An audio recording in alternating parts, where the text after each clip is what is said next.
President Joe Biden announces vaccine mandates for all federal workers in the latest move to turn the U.S. into a biosecurity state. We'll have more on that announcement in just a moment. Also ahead, Larry Elder, candidate for governor of California, is going to join us to give an update on his campaign. Friends, it's time for Hold the Line.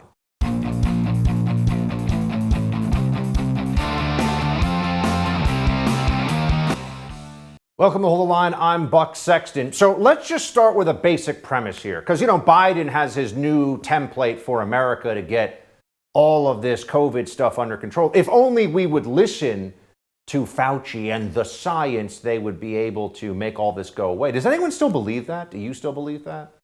If so, I would like to know why. I'd like to know what reality anyone is living in who could think that that's true at this point. Because here we are, at a 300%. Here you go. The average weekly number of coronavirus cases in the U.S. was nearly 300% higher this Labor Day weekend compared to the same time last year. According to data from Johns Hopkins University, the average number of deaths was more than 86% higher compared to the same period in 2020. Hold on a second. We were told we get the shot, we're good. We were told that the herd immunity rate would be roughly 70%. We're already at 60%. And herd immunity means no more big outbreaks. How could we have an almost 100% increase in mortality year over year for Labor Day weekend, a 300% increase in cases, and there have been over 200 million Americans vaccinated as of right now? How could that be the case? We've been told all along that if we just listen to them, if we do what they tell us to do, this goes away. They have the answer. That's been the promise.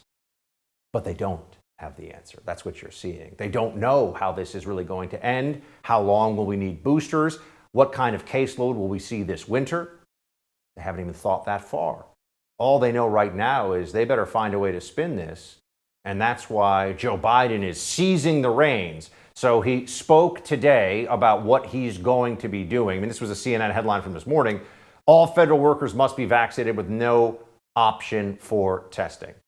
So that's a big deal, all right? That's 2.1 million federal workers, all of whom must get the shot, no questions asked. And if they have to get it once, well, then they also probably have to get the booster. Then they also probably have to get the shot whenever else they say. And by the way, do federal employees have to get the shot for other things too? How many other vaccines are required for federal government employment right now? You do a search on that, you find out, it's like COVID is one of the only ones. But let's also remember that Biden said that he would not, this was in December of 2020, less than a year ago. He was saying he would not demand that vaccines be mandatory. No, I don't think it should be mandatory. I wouldn't demand to be mandatory, but I would do everything in my power. Just like I don't think masks have to be made mandatory nationwide. But that was then, I guess. Now they're going to say the science has changed. And Jen Psaki has already told everybody, oh, get ready. She was foreshadowing the president's announcement when she said, maybe private companies are going to have to get in on this too, not just the federal government. Here's what the White House press secretary was saying. To use your word, how bold is the president willing to be as far as the private sector is concerned in the vaccine mandate area, even if they don't have federal contracts? Can the Department of Labor or anybody else compel major employers, the large employers, to force the vaccine mandates on their employees? Yes. Stay tuned. More to come this afternoon. The Biden administration wants all employers with over 100 employees to have a mandatory vaccine or weekly testing policy. This is where we are, folks. This is what we have seen unfold before us. What they said they would not do, what they claimed they also agreed, the Democrats, the left, the Fauciites, was overreach, was perhaps even tyrannical. Now they're saying, oh no, we are going to make you do those things.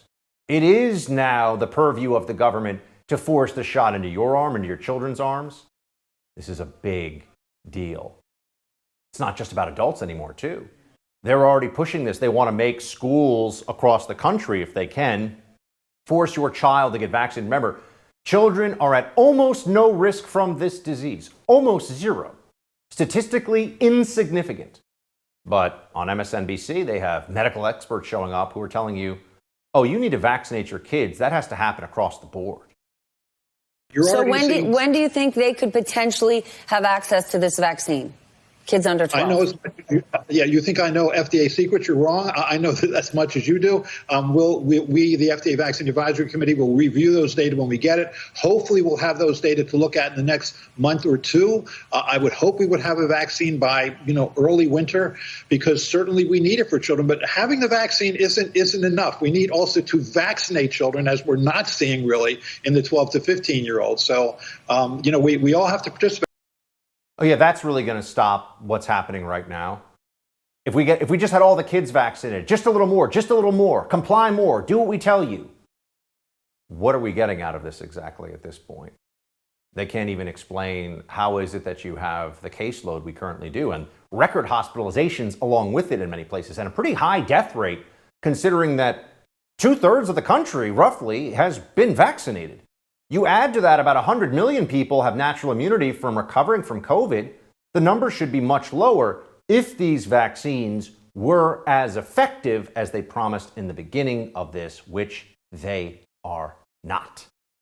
You can all see this.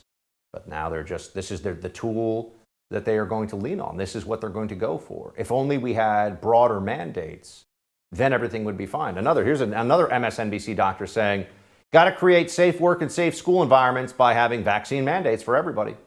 3,000 kids, 2,500 kids are getting hospitalized every week from COVID. This is not where we should be as a country at this point in this pandemic, when we have all the tools to defeat the pandemic. So what I want to hear from the president is a very clear plan on how we're going to use all of our tools. People talk about vaccine mandates. I really think of them as creating safe work and school environments, and they're absolutely essential. Yeah, they're going to make this a mandatory thing for everybody. That's the plan. That's the Democrats' plan. It has been all along. There are some who are willing to stand against this, some who are willing to say this is too far and that states will at least be willing to stand up against this federal overreach. Here's Governor Ron DeSantis of Florida making the case.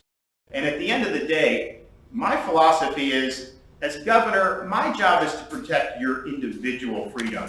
My job is not to protect corporate freedom. That is not what I'm here for. I mean, we have a good business climate, we have everything, but this idea that businesses can just do whatever they want and invade your privacy and doing all that, no, I'm not signing up for that. I'm signing up for protecting your freedom and making sure we have a society in Florida where people can make the best decisions for themselves and for their families. And that's what we're doing by protecting against these mandates. And making sure that that's done based on what people believe is best for them and their families, but not something that's imposed either by government or, in some respects, in some instances, by very, very powerful private entities.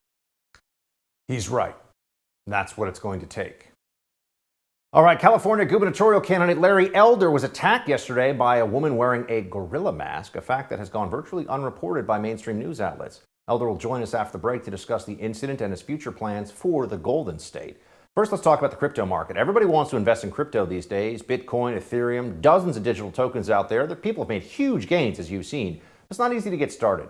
That's where My Digital Money comes in. This is a self-trading crypto IRA platform with concierge-level customer service. They will help you get started and they will answer your phone calls. Plus, they offer an unparalleled military-grade security for your coins, trigger orders, you can get those gains or limit those losses really easily, and a play money account so you can test the market without actually risking real money. See how you do.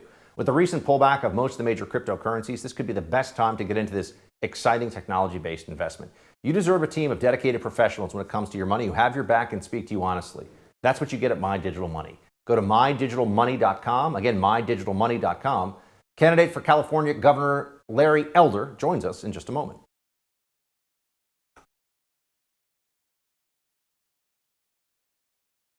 Governor Gavin Newsom's recall election is coming up next week. It looks like far-left activists are getting a little bit worried.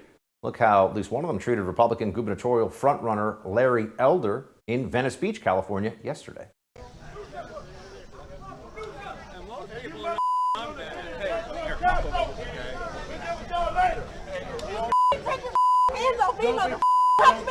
Don't touch her, don't touch her, Wow.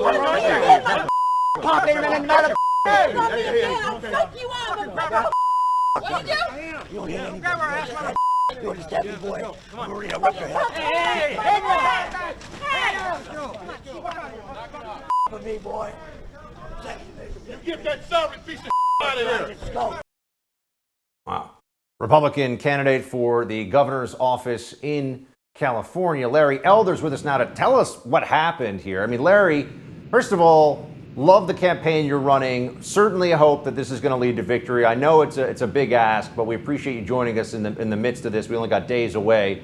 But an egg was thrown right past your head. It missed, as I understand. What happened here? Well, and I understand it was a woman. I was told it was a white woman wearing a gorilla mask who threw an egg at me. Now, I have no idea why, what prompted that. I wasn't hungry. My suspicion is she doesn't like Larry Elder.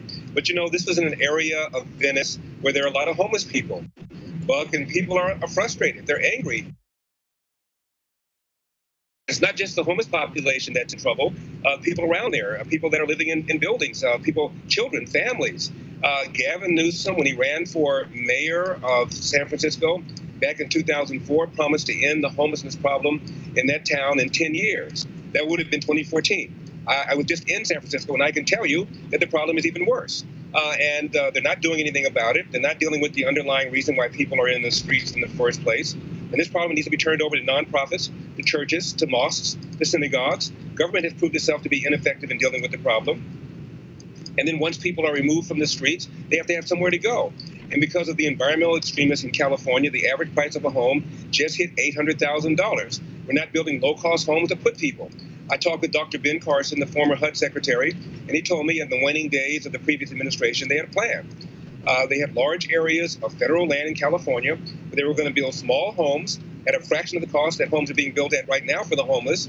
And once people are treated, they have somewhere to go. This problem can be solved over time. But yesterday was an example, Buck, of just the anger, the frustration that residents and even the homeless people have for the failure of government, Gavin Newsom, to deal with this problem. Larry, I know that, you know, the mainstream media has seemed much less outraged about this than they would have if you were a black Democrat running for office in California. I mean, what do you think the response would have been if a Republican in a mask threw an egg at you if you were a Democrat?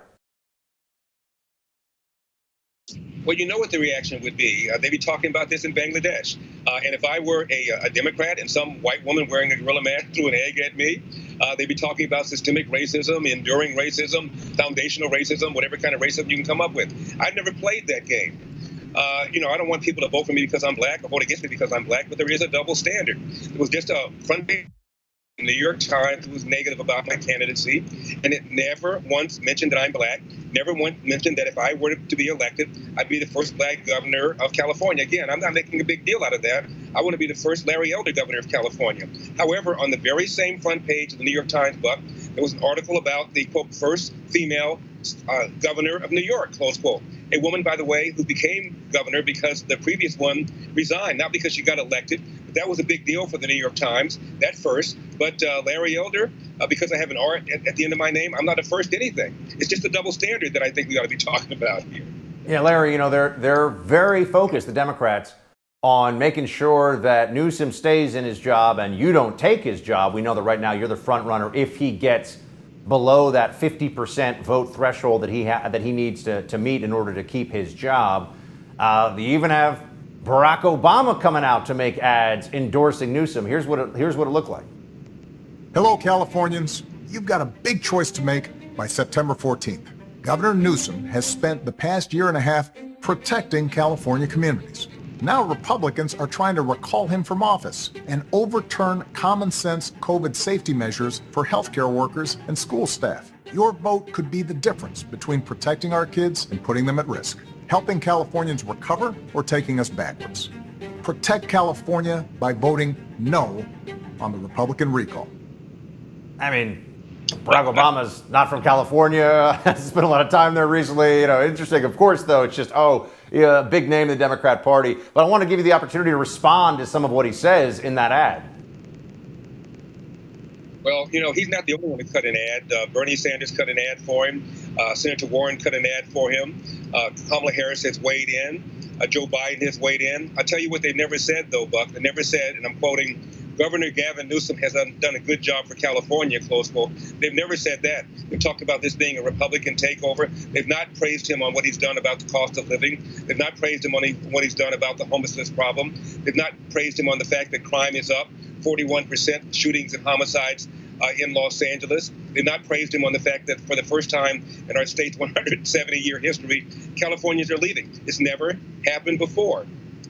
And the number one reason they cite for leaving California is the price of a home. The average price of a home in California just hit $800,000, and that is anywhere from as high as 250% above the national average. They don't praise his fire management. They don't praise the fact that we're running out of water because we haven't added to our water infrastructure in about 40 years when the state was half its size. And they're not praising him on rolling brownouts because we've not adequately dealt with our energy grid. We're forcing our utility company to rely on weather-dependent so-called renewables like wind and solar. They haven't praised him on any of those things because they can't.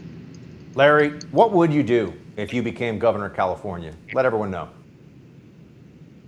But one of the first things I'm going to do is, to the extent that there's still mandates for state workers to be tested once a week and to wear face masks at work if they haven't been vaccinated, I'm going to repeal those. I mean, I'm not anti-vax, contrary to what Gavin Newsom's ads say. I've been vaccinated because of my age and other comorbidities. My doctor strongly advised me to get the vaccine. But a lot of people feel differently. After all, wasn't it Joe Biden and Kamala Harris, both of whom said, if Donald Trump said take the vaccine, I'm not going to take it?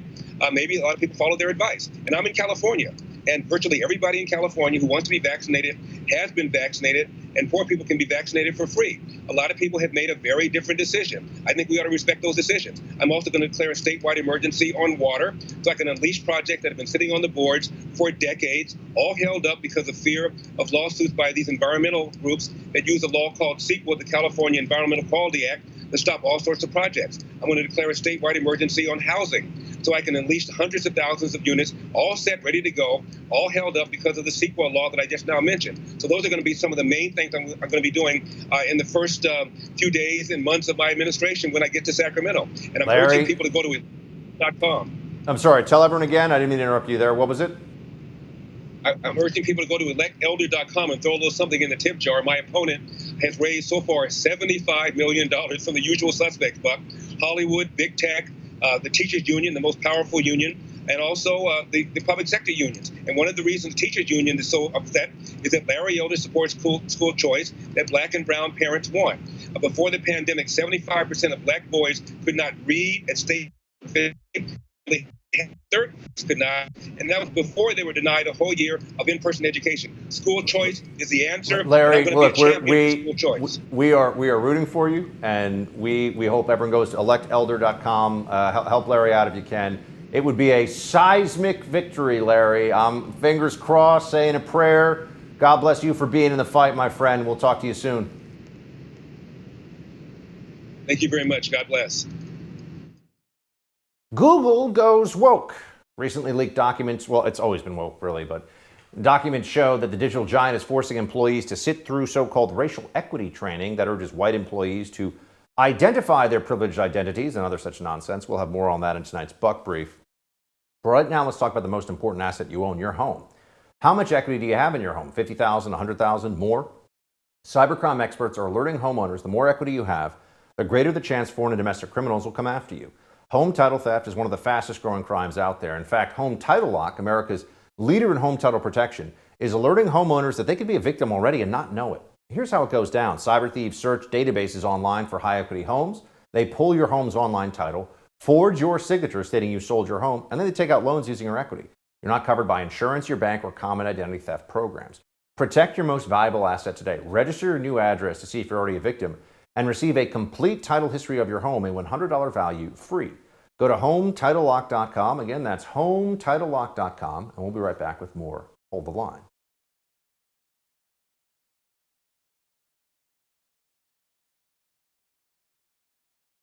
According to leaked documents, two of the high priests of critical race theory, Ibram X. Kendi and Nicole Hannah-Jones, spoke at Google's racial equity talks. It's the tech giant's diversity training program that is pushing critical race theory on its employees under the guise of anti-racism. This program reportedly includes claims that Americans as young as 3 months old, seriously, are racist. We've got all of this and more on the Buck Brief coming up.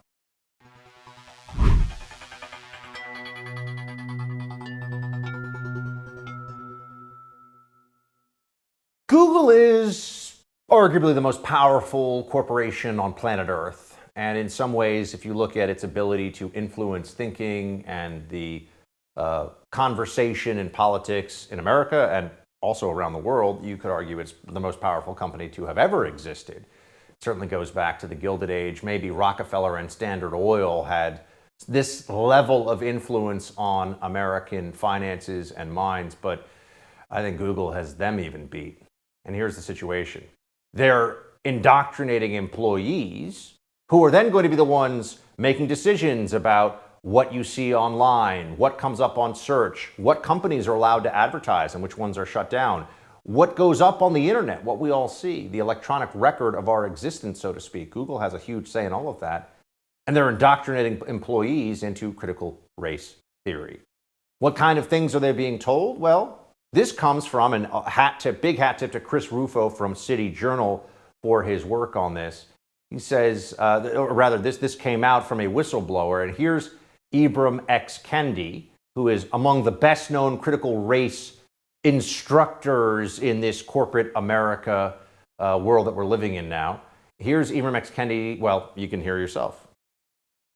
Can you give me a top 10 list of what I need to know to be an anti-racist? There isn't really even a destination because I think it's critically important for people to almost recognize that to be raised in the United States is to be raised to be racist. And to be raised to be racist is to be raised to almost be addicted to racist ideas. Proving my kind of lifelong theory, which is that if you name anything in America, I can relate it back to slavery. That slavery is so foundational to our political systems, to our cultural systems, to how we socialize, to our infrastructure, to our economy. That was Nicole Hannah-Jones, who's also a highly celebrated columnist of the New York Times who wrote the 1619 Project. She was the primary author of the foundational author of the 1619 Project, which has enormous historical inaccuracies, but who cares? Still teaching it to people in schools now. But notice what is being said. These are some of the lectures that Google is putting forward for its employees to have a better understanding of race in America. Everything is racist is what Google is training people to think. Everything is racist. I mean, you think that sounds crazy, but listen to what Nicole Hannah-Jones said. She can take anything and anything in America, tie it back to slavery. Slavery is obviously horrific racism, so everything's racist. This is what the theory is. And then you say, well, what's the purpose of this? How does this make America a better place? Whether you even believe that it's true or not that everything is racist, how could this be something that has any use or utility? Well, there are people who get a lot of power out of this. There's a whole apparatus of instructors and teachers and diversity and inclusion educators and diversity deans at colleges and people that show up, like Ibram X. Kendi, get paid large sums of money to lecture corporate America on how racist they are and how unless they buy into these ideas about what they call now anti-racism, which is just a fancy way of saying everything is racist, unless you do what I say, then you're not racist, that this is what we see playing out. And people are realizing this is crazy, but this is actually being taught at Google. Here's the white supremacy pyramid from the Google racial equity training sessions. Graphic titled The White Supremacy Pyramid advances the idea that conservative commentator Ben Shapiro, that's right, Ben Shapiro, is a foundation of white supremacy. Donald Trump is higher up and moving on a path toward mass murder and genocide. So if you will, Shapiro and then Trump and some other conservatives or right-wing commentators are part of a pyramid that ends in, it's like a conveyor belt that takes you to a place of white supremacy and mass murder. And it's just, folks, this stuff is completely insane. This is at Google. This isn't some faculty lounge seminar from a third-tier liberal arts college that's not going to have that much influence on anything or anyone. This is what they're teaching employees they must sign on to at the most powerful and one of the wealthiest corporations on planet Earth. That's how far-reaching this stuff is. And then you wonder, well, why does big tech and why does social media collude against Republicans for the benefit of Democrats? Because the party of the left, the commies, the control apparatus that the left has set up is something that Google and big tech are sitting at the very top of. They're all working together on this stuff.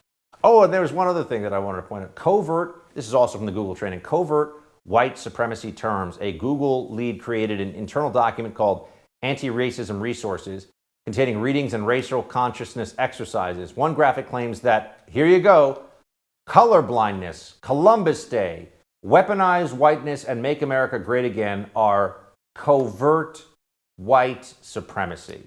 That's right. Make America Great Again, the phrase popularized by the most recent president of the United States before this one, is covert white supremacy. The left has completely lost its mind on this stuff. But remember, this is at the very top of corporate America. This is being taught by the elites to the elites.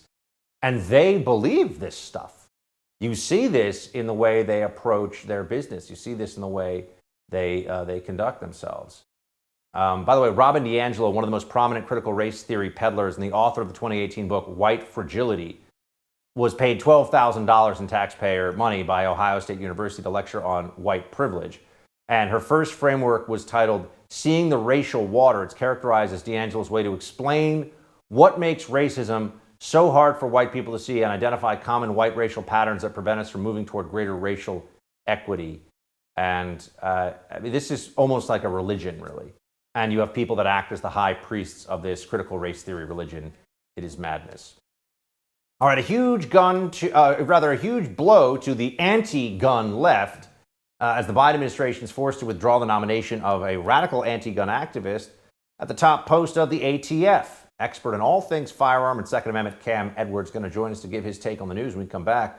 But I'll tell you about a huge opportunity. If you ever thought about investing in real estate, take me up on this opportunity right now, this recommendation. Visit doneforyoubuck.com, where you can learn more about my friends at Done For You Real Estate. If you haven't checked them out, let me make this straightforward. These guys have found a way to make real estate investing easy, and their system works. I know because I'm using it. It allows you to finally own investment real estate without all the risk and difficulty of doing it on your own. I can't tell you in strong enough terms during this quick commercial how important it is you check these guys out. So how about this? If you visit doneforyoubuck.com, at the top of the page is a podcast interview I did with Done For You Real Estate. You can hear about my experience with them top to bottom, picking the house, the broker, the loan, even getting a tenant in place. Visit doneforyoubuck.com, listen to the podcast interview, and give my friends a chance to show you what they can do for you. We'll be right back with the editor of bearingarms.com, Cam Edwards.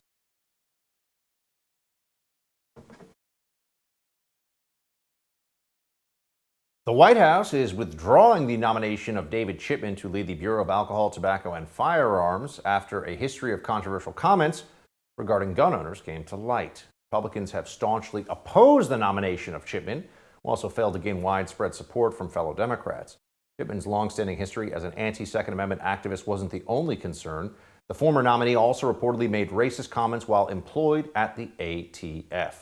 Cam Edwards, editor at bearingarms.com, joins us to discuss the big win for the Second Amendment and a crushing loss, yet another one, for Joe Biden's regulatory state.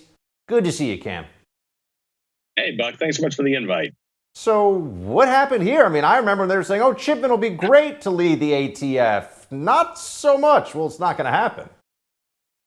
Yeah, no, I mean, listen, I think this nomination was troubled from the get-go. I think it was a mistake to nominate a gun control activist, somebody who spent most of the past decade in the employ of Michael Bloomberg and Mayors Against Illegal Guns and Gabrielle Giffords at Giffords.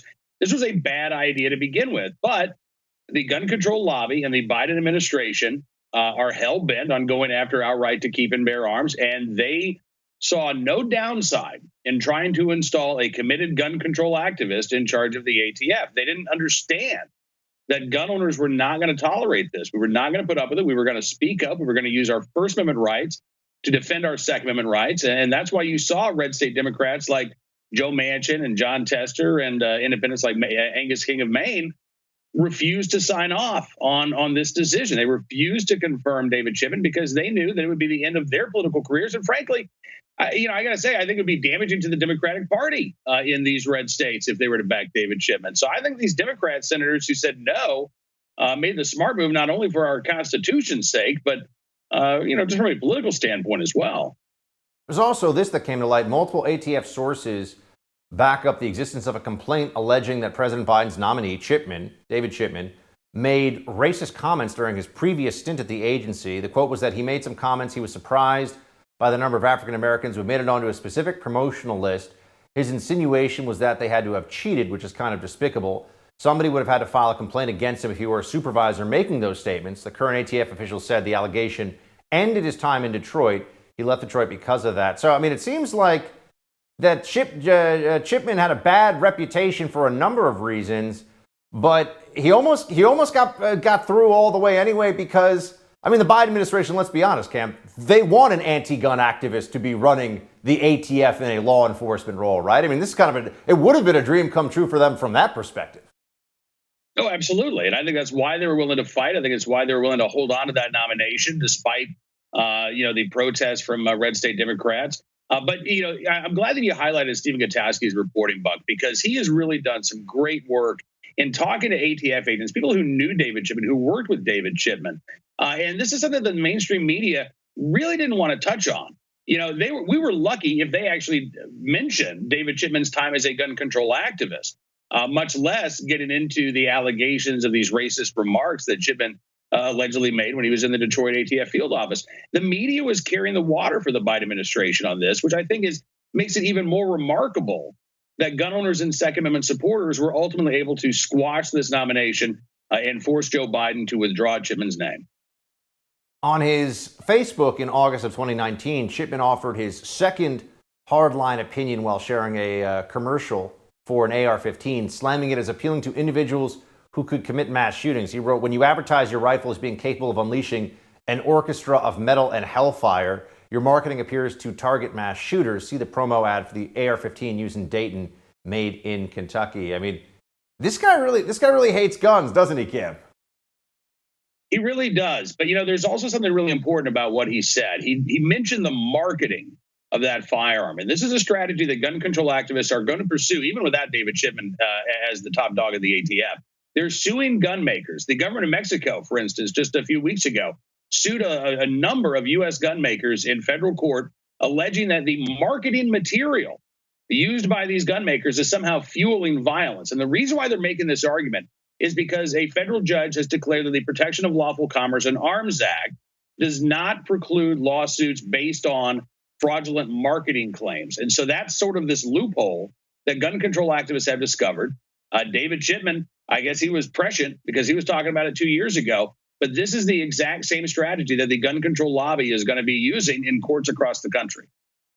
I want to know what you think. I mean, the Biden administration has just pushed the overreach envelope further than a lot of people. Well, I've been saying they're going to do this for a while, but a lot of folks thought, well, they're not going to actually try to mandate that private businesses force people to get the vax. I mean, how difficult will it be for them to try to use the administrative state to go after guns next, considering what a critical issue this already is, Cam? I mean, what are you expecting the Biden folks to try? I mean, they don't have Chipman obviously going to be doing their dirty work at the ATF.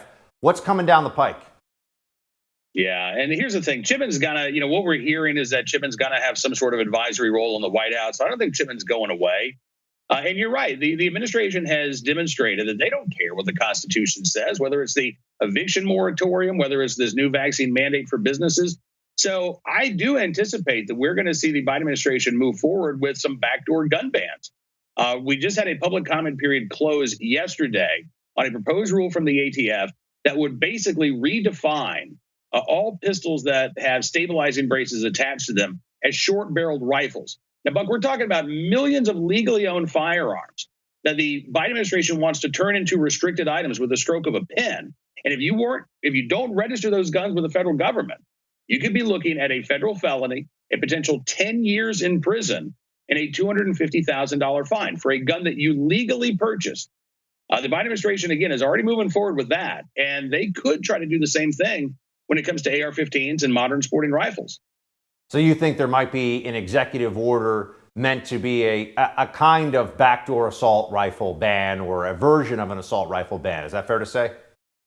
Yeah, I don't think it would be an executive order. I think it would be a proposed rule change, and it would come from DOJ and the ATF, and they would basically say that we want to start interpreting the Gun Control Act, which talks about firearms being readily convertible. We want to now argue that AR-15s are readily converted to machine guns, and therefore should be regulated under the National Firearms Act. We're already seeing some gun control advocates make this argument in court, in civil cases. So it's not a big step for the administration to adopt that same argument and try to put it in place via the regulatory powers of the executive branch. Cam, we know they're not going to stop, but at least we have you to explain it to us when you come on. Thanks for being here.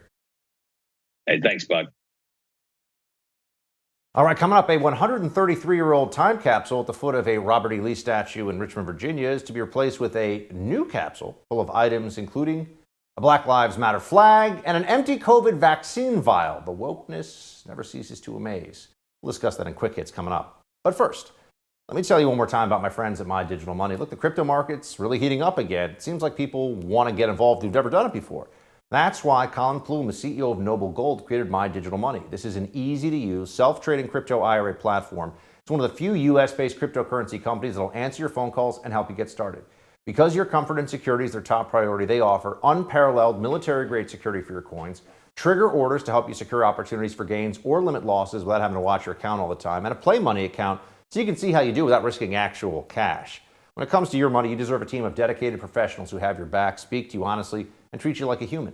Check them out at mydigitalmoney.com. Again, that's mydigitalmoney.com. And we'll be right back with Quick Hits.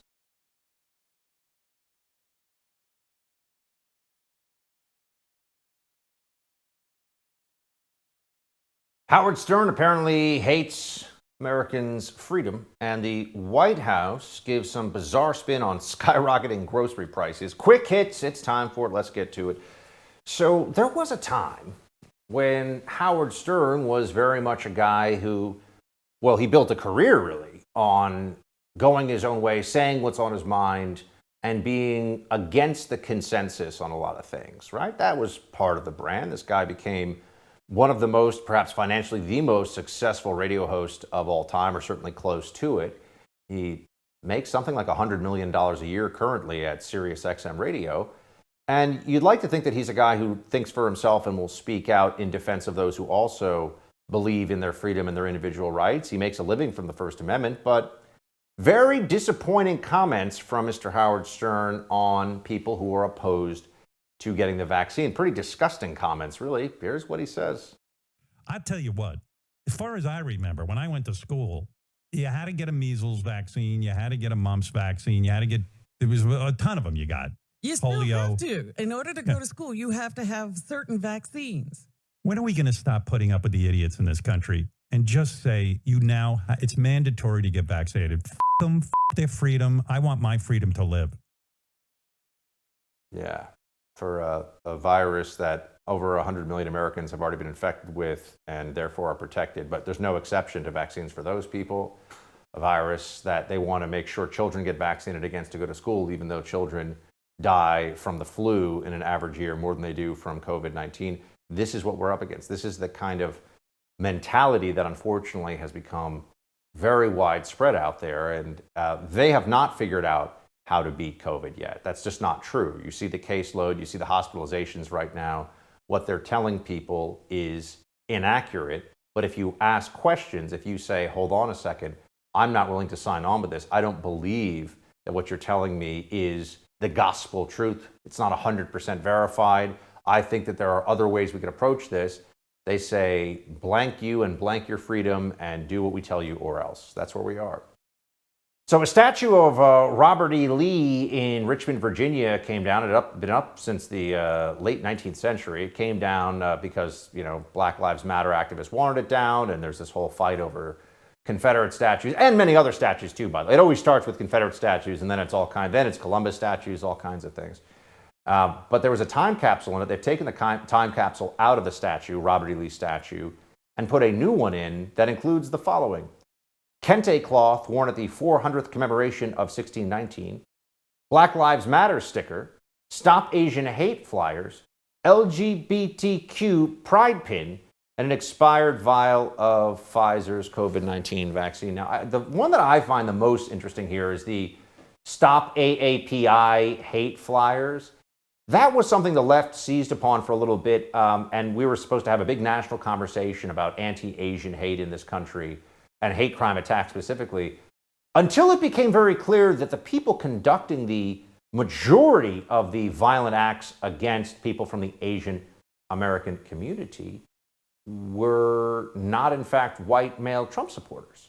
So that made the issue, and all of a sudden it became much less important to the left. You have to say, well, hold on a second. I thought this was about protecting our Asian and Asian American brothers and sisters here in America. It shouldn't be about just trying to blame one group for those attacks, especially when that group is not responsible for a disproportionate number of those attacks, right? What happened there? Oh, but anyway. Yeah, a lot of wokeness in the time capsule. No surprise. That's, I guess, what we should all expect. Remember the White House was telling you a few months ago inflation was going to be transitory. No big deal. It's not that much inflation out there. It's all going to be fine. Just shut up, do what you're told. This is where we are. This is what we're being told all the time now. Well, the White House director of the National Economic Council had to speak about skyrocketing grocery prices, and here's how that went. Play it. About half of the overall increase in grocery prices can be attributed to a significant increase in prices in three products, in beef, in pork, and in poultry. And in beef and in pork, we've seen double-digit increases in prices over the last couple of months. In fact, if you look at the category that is grocery prices, what economists call food at home, so food that is being purchased to eat at home, in a number of areas we've seen, if you take out those three categories, we've actually seen price increases that are more in line with historical norms. So why are beef, pork, and poultry seeing such big spikes? Why not explain that to us? And as we know, everything, gas is expensive. Everything is getting more expensive all the time. We're printing money. The Democrats think we have a money tree, a magic money tree that just gives all the goodies out that they want, all the money out that they want. Yeah. And then there's also just the left being disgusting when it comes to political violence and how they hate it until they like it. They will decry it, and then all of a sudden, if it's against a Republican, they think it's funny, or they'll even say, you know, this is a good thing. Reed Galen, who's the Lincoln Project, which is a disgusting organization, co-founder, put this tweet out. I'm not saying I agree with Rand Paul's neighbor. I'm just saying I understand. Horrible stuff. Rand Paul was almost beaten to death on his own front lawn. He's a father. He's a husband. He's also a United States Senator and a doctor and a good man. And the people that say stuff like this, the Democrats who say it, are not that. All right, that's it for tonight's Hold the Line. The No Spin News with Bill O'Reilly is up next. Shields high.